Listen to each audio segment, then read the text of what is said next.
ハローハロー、アドバイズフィリピンのチャンユカです。今日もセブ島からお届けしています。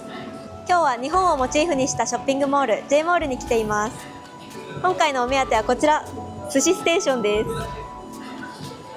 日本を語る上で欠かせないのがやっぱりお寿司ですよね。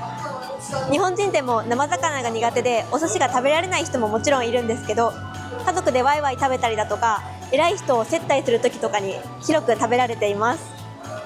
でも回転寿司屋さんに来た時に困ることが1個ありますよね。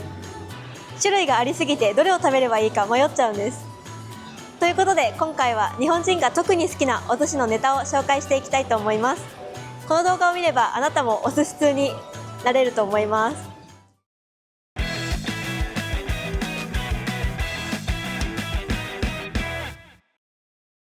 ところで自動生成の字幕って読みづらくてあんまり使わない人も多いんじゃないかなって思います。でもハピノイハロハロ TV は日本語と英語字幕をしっかり作り込んでいるので、必要な方は CC ボタンをぜひオンにしてみてください。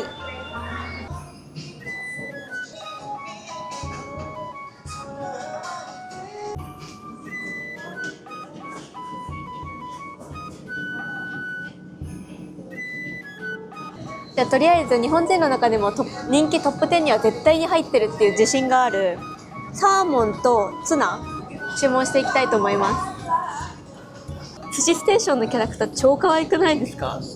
これめっちゃ可愛い。お寿司が来るのを待ってる間は醤油を用意したいと思います。匂いが日本の醤油そのまんまな感じする。来たっぽいです。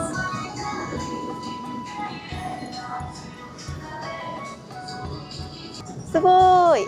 これ開けるのか。すごい、自動で開きました。頼んだのがサーモンとどうぞお召し上がりください。マグロです。絶対日本人が好きなお寿司のトップ5か3には絶対入ってると思います。いただきます。まずマグロから食べていきたいと思います。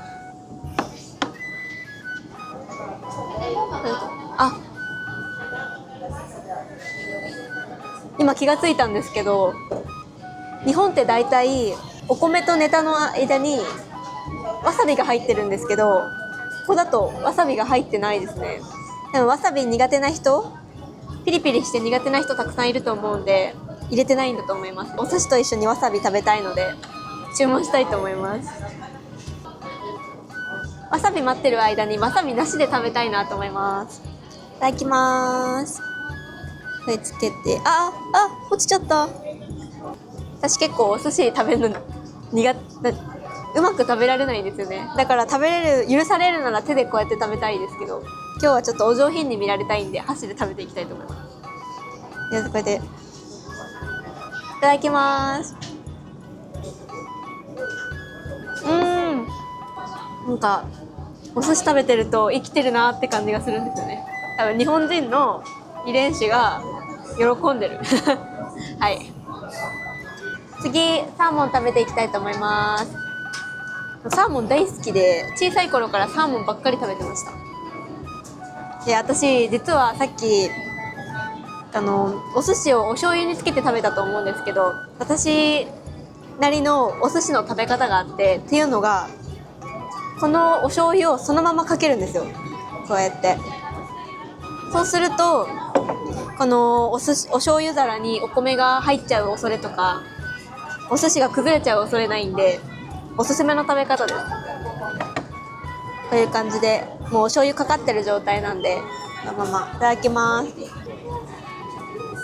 この脂身がプルップルなんですよね。見えますか、この輝き。わかりますか、この輝き。やっぱお寿司って言ったらサーモンですよね。わさび届きました。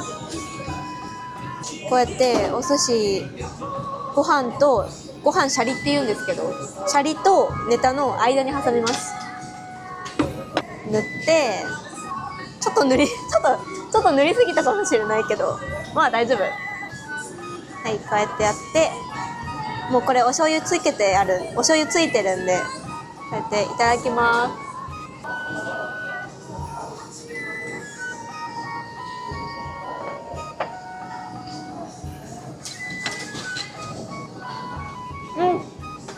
あ、待って待って、やばい。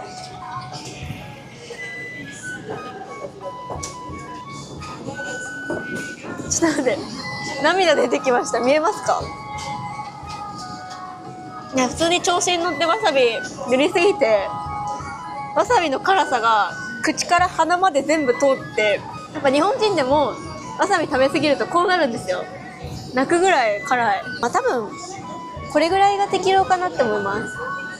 小指の爪の半分ぐらい。じゃあ、日本のハマチとフィリピンのブルーマリン寿司を食べ比べていきたいと思います。見た目は結構似てますよね。どっちもピンク色で美味しそう。で、気がついたんですけど、ハマチなんか石みたいなのに乗ってきて高級感ありますよね。びっくりしました。でも多分これ石じゃなくてプラスチックかな。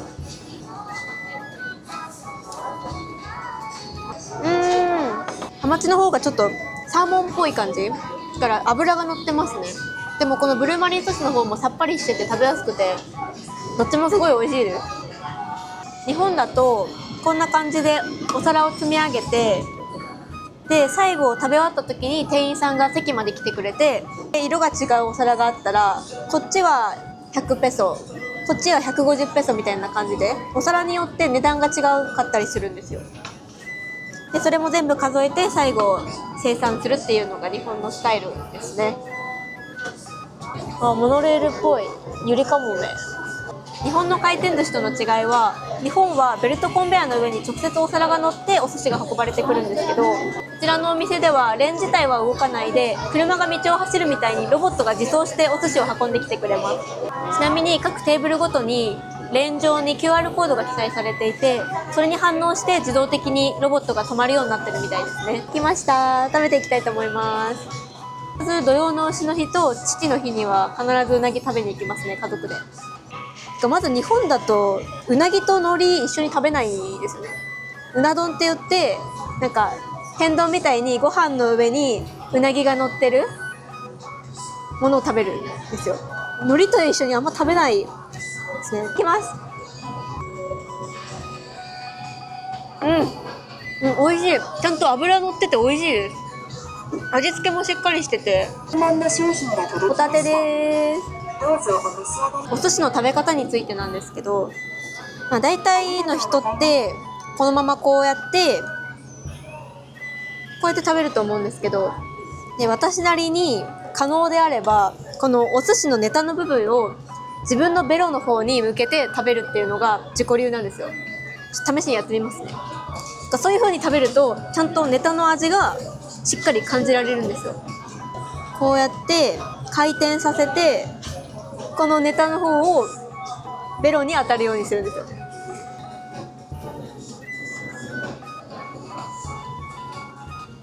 本当にネタの美味しさが直でベロにくるんで美味しい。食べてください、この食べ方で。でホタテもプリプリしてて、なんか口に入れた瞬間にとろけてすごい美味しかったです。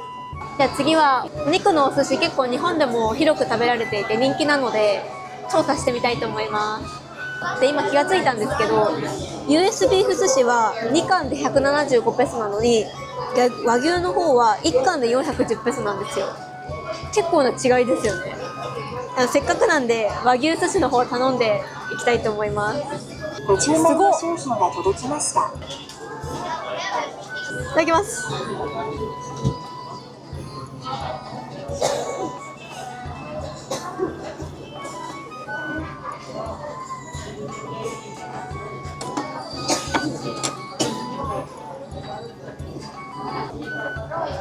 なんか油が